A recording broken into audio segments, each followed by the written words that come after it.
Hello dear students, I am Ramavtar Meena. Welcome to today's class.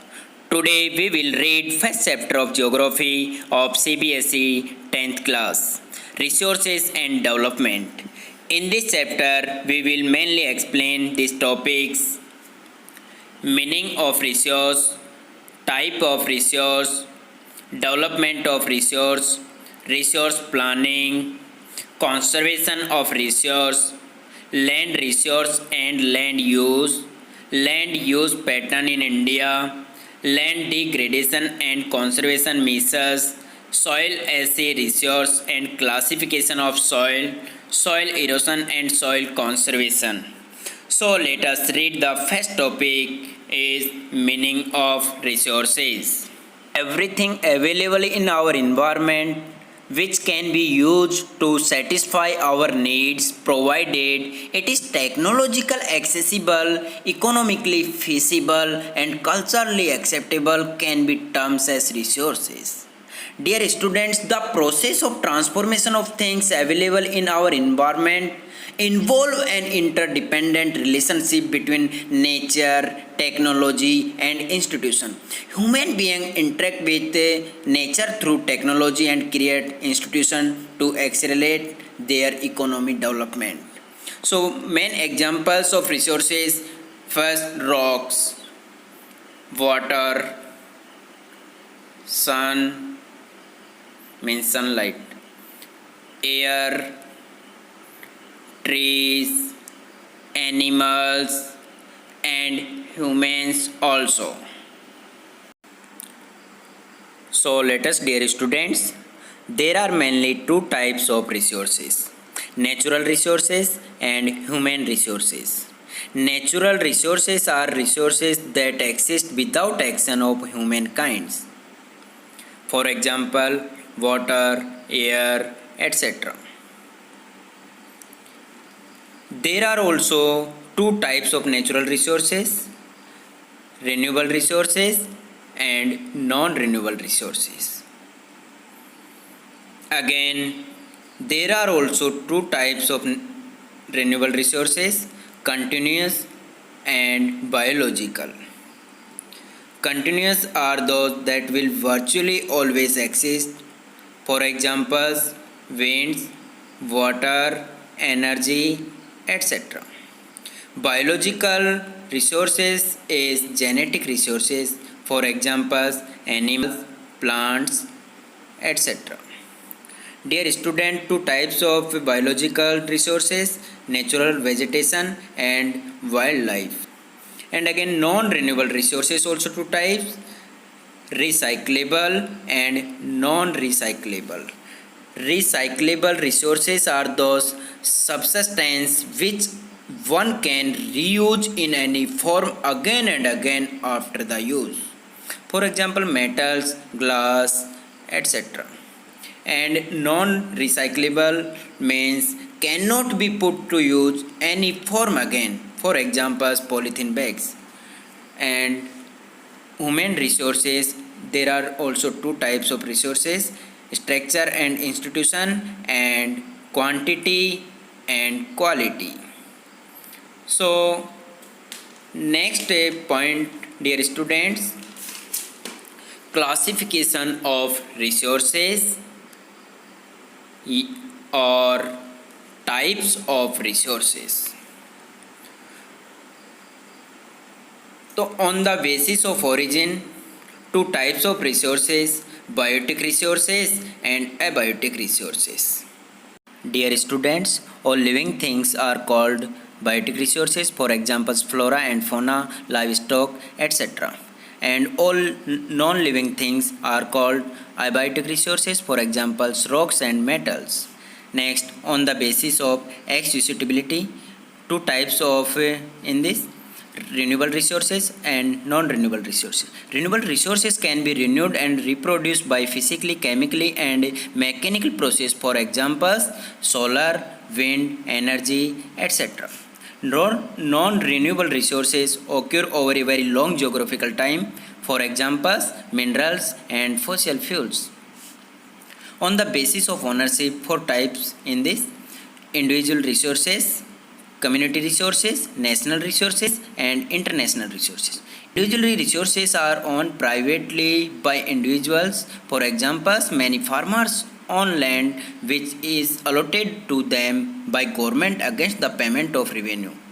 Community resources are resources which are accessible to all the members of the community. For example, village commons, public parks, playgrounds, etc.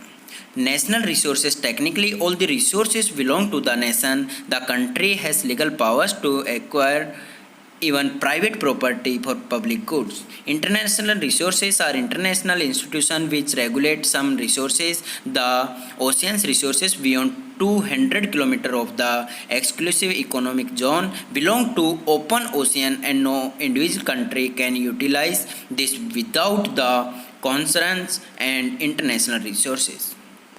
Last, four types on the basis of status of development. Number one, potential resources which are found in a region but have not been utilized. For example, the western part of India, particularly in Rajasthan and Gujarat, have enormous potential for the development of winds and solar energy.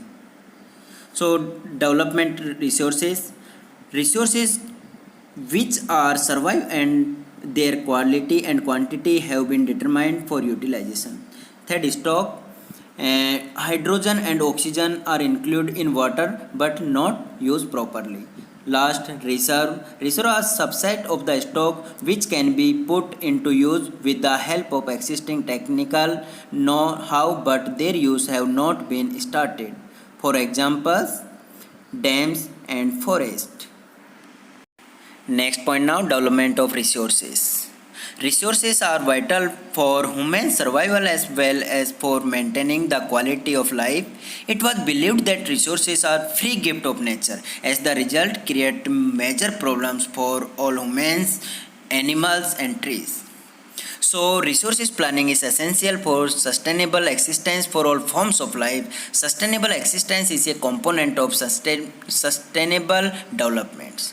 Sustainable developments mean development should take place without damaging of environment, and development in the present should not compromise with the need of future generations.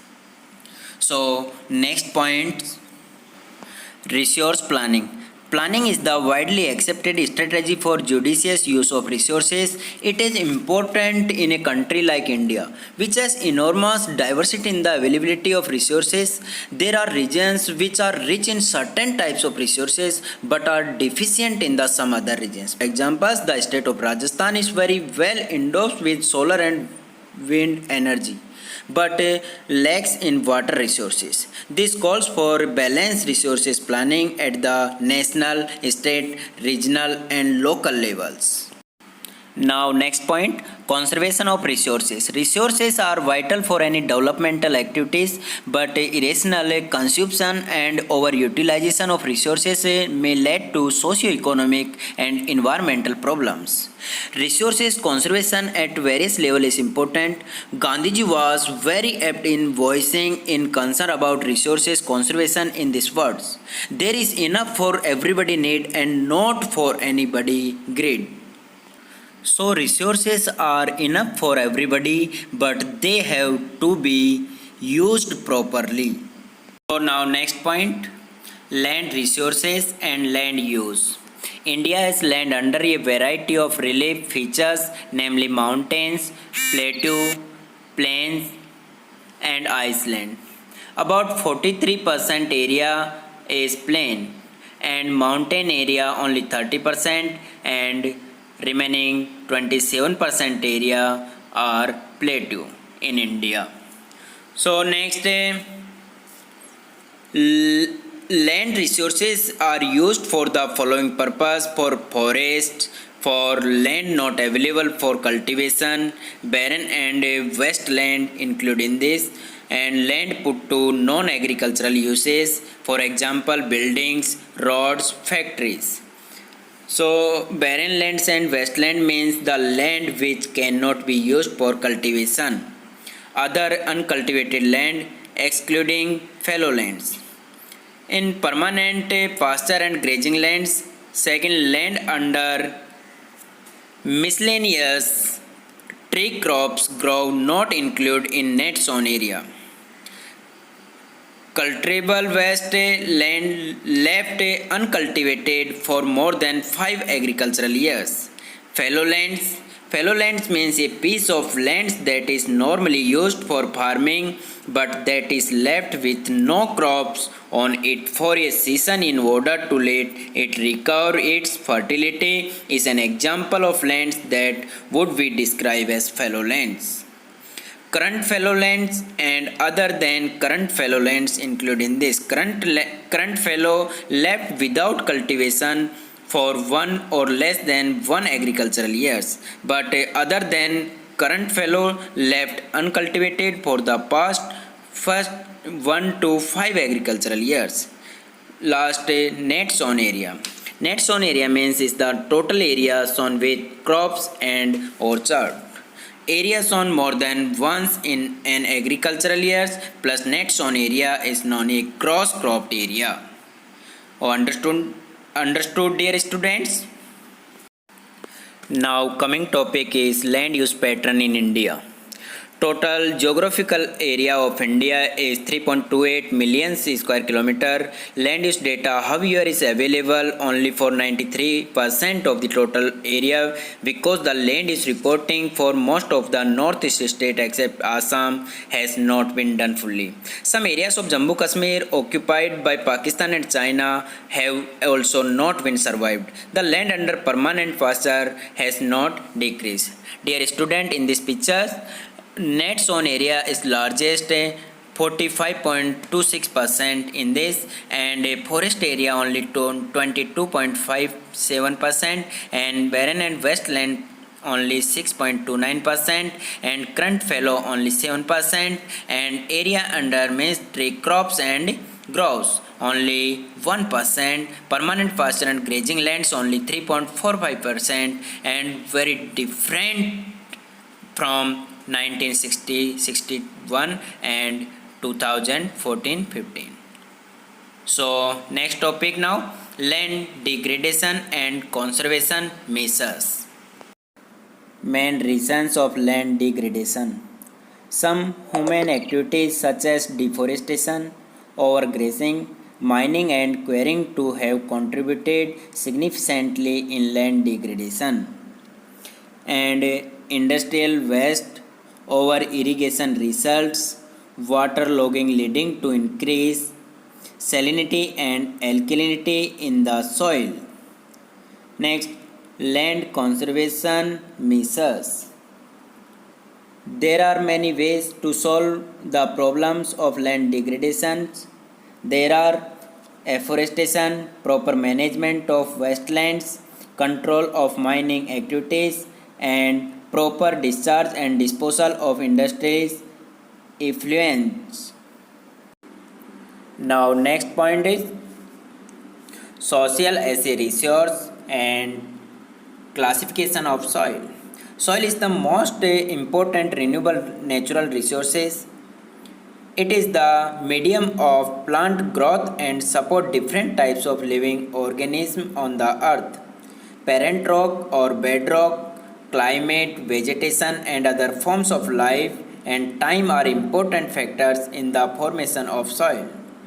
Soil also consists of organic and inorganic materials. And next, classification of soils. Number 1, alluvial soils. The entire northern plains are made of alluvial soils. The alluvial soils is deposited by 3 important Himalayan river systems, the Indus, the Ganga and the Brahmaputra. It is also found in Rajasthan, Gujarat, eastern coastal plains and particularly in the deltas of the Mahanadi, the Godavari, the Krishna and the Kaveri rivers. 2 important types of alluvial soils, Bangar and Khadar. Bangar means old soils and Khadar means new soils and more fine particles and is more fertile than the Bangas. So now next soil, black soil. This soil is black in color and is also known Reger soils. The soil is idea of growing cotton and is also known as black cotton soils and found in Maharashtra, Saurashtra, Malwa, Madhya Pradesh and Chhattisgarh. So next soil, red and yellow soil. This type of soil develops on crystalline igneous rocks in areas of low rainfall in the eastern and southern part of the Deccan Plateau and found in Odisha, Chhattisgarh, southern part of Middle Ganga Plain. So next, laterite soil. The laterite soil develops under tropical and subtropical climate with the alternate wet and dry seasons. This soil is the result of intense leaching due to heavy rain. This type of soil found in southern state, western Ghat region in Maharashtra, Odisha, some parts of West Bengal. Next, arid soils. Arid soils range from red to brown in color. The soil is generally sandy in texture and saline in nature. Found in Konkan regions. And next, forest soil. These soils are found in the hilly and mountain areas. The soil texture in loamy and silky in valley sides and coarse grains in the upper slopes. The soil is fertile on the river, terrace and alluvial fens. So next point is soil erosion and soil conservation. Soil erosion means the denudation of the soil cover and subsequent washing down. The soil erosion is caused due to human activities like deforestation, overgrazing, construction and mining. There are some natural forces like winds, glacier and water which lead to soil erosions. Soil erosion is also caused due to defective methods of the farming and some others. Over irrigation results, waterlogging leading to increased salinity and alkalinity in the soil. Next, soil conservation measures. Plugging along the contour lines declared the flow of water down the slopes. This is called contour pluggings. Terrace cultivation, control of mining, afforestation and shelter belts are important way of soil conservation. Okay dear students, this chapter is over. Dear students, I hope you have understood this lesson well. To watch my next video, subscribe to this channel and like it and press the bell icon. Thank you dear student for watching this video. All the best.